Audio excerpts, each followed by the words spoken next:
The first time I realized somebody wanted me off my land, I was standing barefoot in the mud before sunrise, staring at what used to be my apple orchard.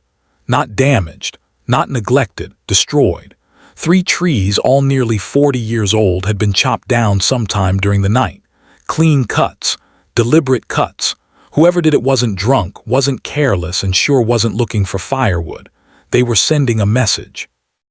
And standing there in the cold Kentucky dawn of 1912, with sawdust still fresh on the ground and the smell of sap hanging in the air, I had no idea those 3 missing trees would eventually expose one of the ugliest land schemes our county had ever seen.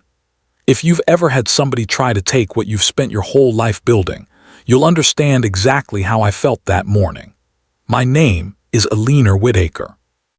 Back then I was 52 years old, widowed for nearly a decade, living alone on the small farm my husband and I had built together outside the town of Ash Hollow, Kentucky.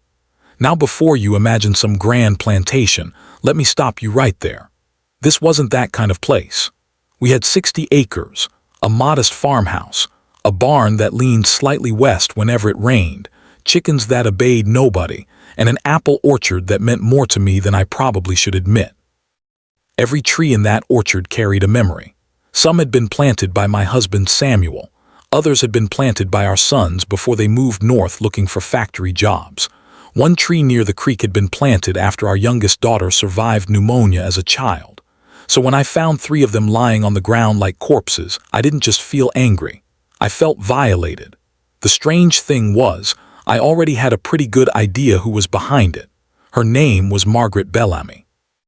And if you've ever lived in a small American town, you've probably met somebody like Margaret.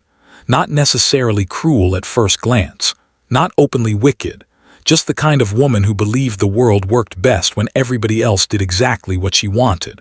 Margaret wasn't born wealthy. She married into money. Her husband, Horace Bellamy, owned the largest grain mill in the county. By 1912, the Bellamys practically controlled Ash Hollow. The bank manager played cards with Horace every Friday. The sheriff attended Margaret's church socials. The county clerk had dinner at their house twice a month. People didn't openly disagree with the Bellamys, not because they were afraid. At least that's what they told themselves. The truth was simpler. Most people found it easier to stay quiet. For nearly a year, Margaret had been trying to buy my property. At first, she was polite about it. She'd stop by unexpectedly carrying pies or preserves, and somehow every conversation found its way back to land. "You know, Eleanor," she'd say with that perfectly practiced smile, "a woman alone has no business managing 60 acres. Or, Horace and I could make things very comfortable for you. Or my personal favorite, you deserve to rest after all these years." Now maybe that sounds kind. But when somebody repeats it often enough, it starts sounding less like concern and more like a warning. The problem was simple. The Bellamys needed my land, not because my farm was especially valuable, because of where it sat. A new railway route was being discussed across the county. Nothing finalized, nothing public, just rumors floating around town. But rumors have a funny way of becoming facts when rich people start buying land in a hurry. My farm happened to sit directly between several parcels Horace Bellamy had already acquired. Without my property, his grand expansion plan had a hole right in the middle, and I had no intention of selling, not because I was stubborn. Well, maybe partly because I was stubborn, but mostly because it was home. You don't spend 30 years building a life somewhere just to hand it over because somebody wealthier wants a prettier map. The first few months after I refused were quiet. Then little things started happening. Fence posts disappeared, tools went missing. Livestock gates mysteriously opened during the night. Nothing dramatic enough to prove anything, just enough to wear a person down. When I mentioned it around town, people suddenly became fascinated by their shoes. Nobody wanted to discuss it. Nobody wanted involvement. Even my closest friend, Martha Reed, lowered her voice one afternoon and said something I'll never forget. "Eleanor, some fights aren't worth winning." I remember looking at her across the general store counter. "Then why are they trying so hard?" She didn't answer. That silence told me more than words ever could. By the time those apple trees were cut down, I understood exactly what was happening. Margaret Bellamy wasn't trying to buy my farm anymore. She was trying to make me leave it. The morning after I discovered the damage, Margaret herself appeared, not by coincidence. People like Margaret never arrived by coincidence. She rode up in a carriage shortly after breakfast wearing a pale blue dress that probably cost more than my barn. She stepped down carefully, glanced at the ruined orchard and sighed, actually sighed, as if she were the victim. "Oh dear," she said, "what a terrible shame." I stared at her. She stared at the trees, then she looked back at me. "You know, Alina, perhaps this is a sign." "A sign of what?" "That maintaining this place alone is becoming difficult." I remember feeling something shift inside me right then. Not rage, not grief, something colder. The realization that this woman genuinely believed she could pressure me until I surrendered. I walked past her, didn't raise my voice, didn't argue, didn't insult her. I simply picked up an axe from beside the barn and began splitting firewood. Margaret stood there awkwardly, waiting, expecting a reaction. Finally she asked, "Is that all you're going to say?" I swung the axe again. The log split cleanly in half, then I looked directly at her. "No, Margaret," she smiled slightly, probably thinking I'd finally come to my senses. Instead I said, "You can tell whoever cut those trees that next time they better bring more than a saw." Her smile disappeared, only for a second, but I saw it, and in that moment I knew I was right. Margaret turned, climbed back into her carriage, and left without another word. I watched her disappear down the road. Then I looked back toward the orchard. 3 trees gone, dozens still standing. The same thought kept repeating in my head. They weren't going to stop. And neither was I. What I didn't know yet was that the missing trees were only the beginning. Because over the next few months, the Bellamys would escalate from intimidation to outright sabotage. And before it was over, one careless mistake by the wrong man would uncover a secret powerful enough to bring half the county crashing down with them.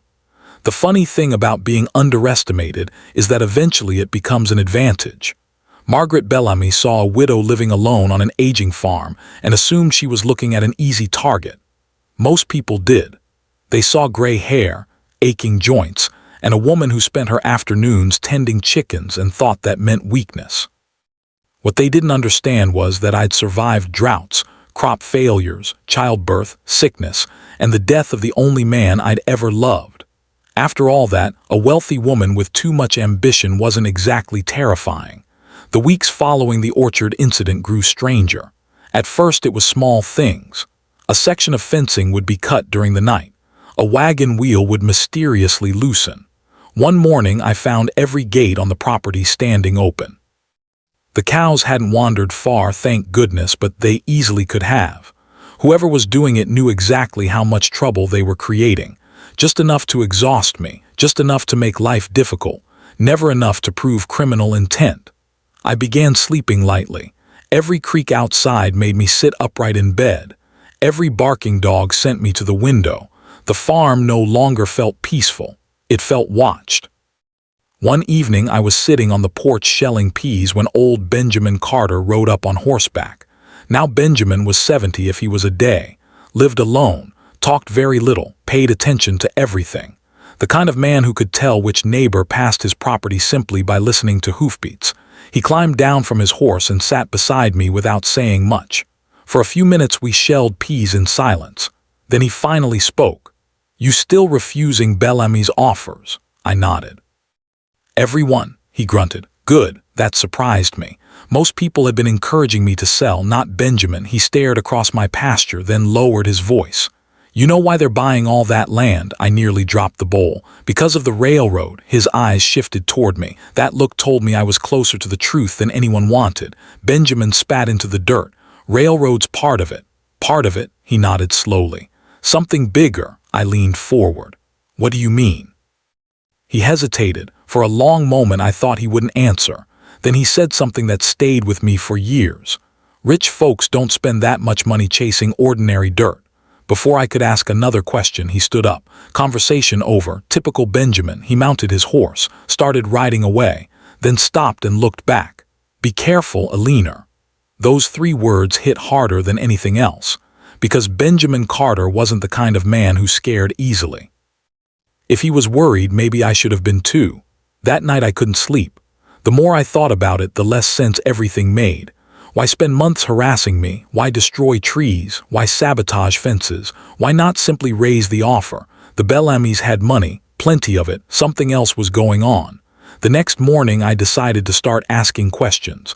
Not obvious questions, small questions, harmless questions. The kind people answer before realizing they're revealing something important. I visited the general store, the blacksmith, the post office, church socials, anywhere people gathered, and gradually little pieces began falling into place. Several farmers had sold land recently, all to Bellamy interests. Every sale had happened quietly, quickly, sometimes at prices well above market value. That wasn't normal. Then another detail emerged. The purchased properties weren't random. They formed a pattern, a corridor, almost like somebody was assembling pieces of a giant puzzle. One afternoon I spread a county map across my kitchen table. Using pencil marks I plotted every known Bellamy acquisition. My stomach tightened. Benjamin had been right. This wasn't about farming. This wasn't even primarily about the railroad. The purchased land formed a route leading directly toward the Cumberland coal fields. Coal. Suddenly everything made sense. Coal meant railroads. Railroads meant fortunes, and fortunes made people do ugly things. If Horace Bellamy controlled the transportation corridor before the railway expansion became public, he'd become one of the wealthiest men in the entire state. My property sat directly in the middle. I wasn't just an inconvenience. I was the obstacle, the missing piece, the problem, and wealthy men rarely enjoy being told no. The following Sunday after church, Margaret approached me near the cemetery. Of all places. I remember thinking how fitting that felt. She wore her usual smile, the one that never quite reached her eyes. Eleanor, Margaret. We stood between rows of gravestones while churchgoers drifted away. She folded her hands neatly.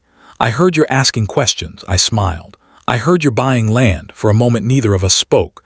Then Margaret laughed softly. People talk too much. Funny thing, I replied.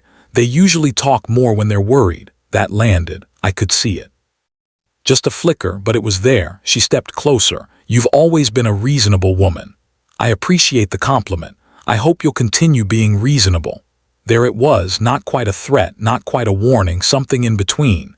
The kind wealthy people use when they want deniability later. I looked past her toward the church. Children were playing nearby. Families were loading wagons. Normal life, peaceful life. Yet standing there, I suddenly realized how much pressure she was under. Not fear, pressure. Margaret wasn't acting like someone in control. She was acting like someone desperate. That realization changed everything. Because desperate people make mistakes. A week later, I got the mistake I'd been waiting for. It happened just after midnight. A storm had rolled through earlier. Wind howling, rain pounding the roof. Most sensible people were asleep. I wasn't. Something had become a habit by then. Whenever storms came, I checked the livestock. Around 1 in the morning, I stepped outside carrying a lantern. As I crossed the yard, I saw movement near the equipment shed. A shadow. Someone was there. At first, I thought it might be a thief. Then the figure moved toward the barn, purposefully, confidently, like somebody who already knew the property. I extinguished the lantern immediately. My heart started pounding. The figure disappeared inside the barn. I moved closer through the darkness. Slowly, carefully, the rain helped conceal my footsteps. When I reached the side wall, I heard voices. 2 men. One of them said, "Just make it look accidental." The other laughed. "After tonight, she'll sell." I felt ice run through my veins. Sell, not steal, not rob, sell. This was about the farm. The men moved deeper inside. I crept toward a side opening and peered through. What I saw nearly stopped my heart. One of them was pouring kerosene near the hay storage. Near enough to turn the entire barn into an inferno. I didn't think. I reacted. I grabbed a shovel leaning against the wall and slammed it against a metal water trough with every ounce of strength I had. The noise exploded through the night. The men panicked instantly. One dropped the kerosene can. The other cursed loudly. Both bolted toward the rear exit. I ran after them, not because I expected to catch them, because I wanted to see them. Lightning flashed overhead. For a single brilliant second, the entire yard lit up, and I saw one face clearly. Not a stranger, not a drifter, not some hired criminal from another county. It was Deputy Sheriff Thomas Mercer, the sheriff's own deputy. Then darkness returned. The men vanished into the storm, but it didn't matter anymore, because now I knew something far worse than I had imagined. This wasn't just Horace Bellamy. This wasn't just Margaret. People in positions of authority were involved. People who were supposed to protect the community. And standing in the rain beside my barn, listening to thunder roll across the Kentucky hills, I finally understood the true size of what I was fighting. I wasn't facing one powerful family. I was facing an entire network. A network built on money, influence, and secrets. But for the first time since this ordeal began, I also had something they didn't know. A witness. Me. And sooner or later, somebody was going to make another mistake. When they did, I intended to be ready. The strange thing about truth is that once you finally see it, you start noticing evidence everywhere. After recognizing Deputy Thomas Mercer in that lightning flash, I stopped wondering whether the Bellamys were behind the harassment. I knew. The question wasn't who. The question was how far the corruption reached. For the next several weeks, I became something I never expected to be. A collector. Not of antiques, not of stamps, of evidence. Every conversation got written down. Every suspicious encounter went into a notebook. Every unusual visit, every threat, every piece of gossip, every rumor. I documented everything. Some nights I sat at my kitchen table until dawn organizing notes while oil lamps flickered beside me. The farm still needed tending. The animals still needed feeding. Life continued. But underneath it all, another battle was taking shape. One built entirely on patience. And eventually patience paid off. It started with Martha Reed, the same friend who had warned me months earlier that some fights weren't worth winning. One evening she arrived unexpectedly. I knew something was wrong the moment I saw her face. She looked frightened, not nervous, not concerned, frightened. She stepped inside and locked the door behind her. Then she sat down without speaking. For nearly a minute neither of us said a word. Finally she looked at me. "Eleanor, I need to tell you something." I poured her coffee. She wrapped both hands around the cup. I overheard Horace Bellamy talking. My stomach tightened. Talking about what? You, of course, always me. Martha swallowed hard. "He thinks you're getting too close." That didn't surprise me. "What else?" She hesitated. Then came the sentence that changed everything. "He already secured the railroad agreement." I froze. "What?" "The route was decided months ago." For a moment the room seemed to shrink around me. All those land purchases. All those threats. All those attempts to force sales. The railway wasn't coming. The railway had already been secretly approved. The public simply didn't know it yet, which meant every property owner who sold recently had been cheated. Every one of them. The Bellamys weren't just buying land. They were buying it before its value exploded, using insider information, using political connections, using intimidation. Suddenly, the entire scheme became visible, and more importantly, illegal. The next few days moved quickly, faster than anything before. I traveled to Frankfurt, then Louisville. I met with journalists, lawyers, state investigators, anyone willing to listen. Most ignored me, some laughed. A few politely suggested I go home. Then I showed them the notebooks, the property maps, the purchase records, the witness statements, the dates, the patterns, the connection, and little by little their expressions changed. The laughter disappeared, the dismissive smiles vanished. People started paying attention. Then came the breakthrough. A young reporter named Charles Whitmore uncovered financial records connecting Horace Bellamy to several county officials. Bribes, hidden transactions, land transfers. Suddenly my story wasn't the story of a stubborn widow protecting her farm. It was a statewide corruption investigation. Once newspapers got involved, everything accelerated. Front-page headlines appeared. Questions reached state offices. Investigators arrived in Ash Hollow. The sheriff's department came under scrutiny. Deputy Mercer resigned, then disappeared. County officials began turning on one another. Everybody wanted someone else to take the blame. It was remarkable how quickly powerful people stopped being friends when prison entered the conversation. Meanwhile, Margaret Bellamy became almost invisible. The woman who once seemed to control every room she entered suddenly stopped attending social events. Stopped hosting gatherings, stopped appearing in town. Rumors spread faster than wildfire. Some people claimed she was preparing to leave the state. Others said Horace blamed her for everything. Nobody knew the truth. Then one afternoon I received a handwritten letter. No signature, no return address, just a note. Meet me at the old train depot. Alone. Thursday, sunset. I should have ignored it. Every sensible part of my brain told me to ignore it. Instead I went. Because curiosity has always been one of my worst qualities. The depot sat abandoned outside town. Weathered boards, broken windows, years of neglect. When I arrived, someone was already waiting. Margaret. For the first time since I'd known her, she looked ordinary, not powerful, not elegant, not intimidating, just tired, very tired. She stood quietly as I approached. Neither of us spoke at first. The wind moved through the empty building. Somewhere nearby a crow called. Finally Margaret broke the silence. "You won," I laughed softly. "No, I haven't won anything yet," she shook her head. "Yes, you have." There was no bitterness in her voice, only exhaustion. I studied her face. Months earlier I would have enjoyed seeing her defeated. Now I mostly felt curious. "What really happened, Margaret?" She looked away toward the horizon. For a long moment I thought she wouldn't answer. Then she did, and the truth was uglier than I expected. Horace Bellamy had started the scheme years earlier. The land purchases, the political favors, the secret agreements, the intimidation, all of it. Margaret hadn't created the machine, she'd become trapped inside it. At first she helped because she believed the promises, money, status, influence, security. Then she became too involved to leave. Every compromise led to another compromise.